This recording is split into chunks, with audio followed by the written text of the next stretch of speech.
আসসালামু আলাইকুম, সবাই কেমন আছেন? আমি আছি আপনাদের সাথে মিজি রিয়াদ এবং কি আমার সাথে আছে বীর আহমেদ আব্দুল্লাহ, আমার মামা।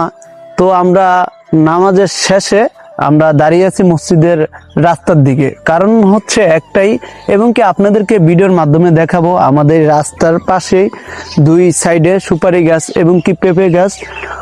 অসাধারণ লাগছে এবং কি আপনাদের সাথে ভিডিও শেয়ার করব। দুই একটা কথা বলবো এখন আমার সামনে বা ভিডিওতে। আমার বীর আহমেদ আব্দুল্লাহ, আমার মামা আপনি কিছু বলেন। এই যে আমাদের মসজিদের রাস্তার মধ্যে যে পেঁপে গাছগুলো হয়েছে, আলহামদুলিল্লাহ এদের মধ্যে যথেষ্ট পরিমাণ ফলন হয়েছে। এই পেঁপে গাছগুলা প্রায় কয়েক মাস আগে রোপণ করা হয়েছিল।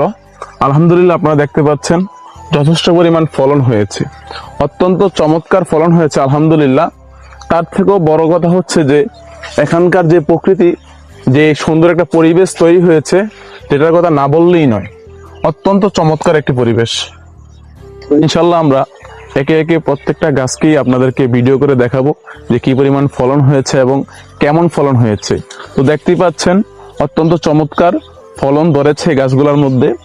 এই অত্যন্ত চমৎকার ফলন হওয়ার কারণ হচ্ছে এই যে রাস্তার মাটিগুলা নতুন মাটি এই কিছুদিন আগে রাস্তা বাঁধা হয়েছে। পরবর্তীতে আমাদের মসজিদের ইমাম সাহেব, যিনি কিনা এখানের মধ্যে ছাত্রদেরকে সাথে নিয়ে পেঁপের চারা রোপণ করেছে, ওই পেঁপে গাছ কয়েক মাসের ব্যবধানে বড় হয়ে এখন এগুলোর মধ্যে ফলন হয়েছে।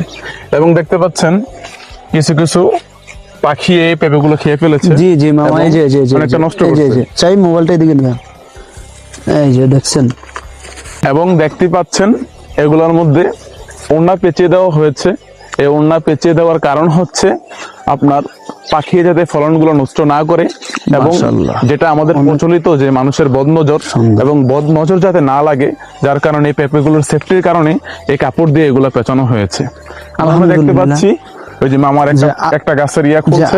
আলহামদুলিল্লাহ আপনারা দেখতে পাচ্ছেন যে গাইজ মাশাআল্লাহ অনেক অনেক বড় বড় পেঁপে। এগুলা দেখি খুব ভালো লাগছে। এখন এগুলো আমি সেফটির জন্য বেঁধে দেওয়া হবে।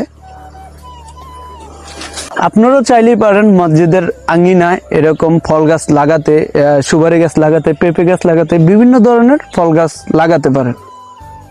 আপনারা মসজিদে যদি যারা আছেন বা থাকেন, অনেক সময় দেখা যায় আমাদের মসজিদের আঙ্গিনায় বিভিন্ন জায়গা থাকে যেগুলোর মধ্যে আমরা চাইলে পরিবেশ রক্ষার্থে, পরিবেশের সৌন্দর্য রক্ষার্থে আমরা বিভিন্ন ফল গাছ রোপণ করতে পারি। বিভিন্ন আরো ফলন গাছ যেগুলো রয়েছে, পেয়ারা গাছ, পেঁপে গাছ, সুপারি গাছ, আরো অন্যান্য ফলন আমরা যে গাছগুলা ফল দেয়, ওই সমস্ত গাছগুলো আমরা চাইলেই রোপণ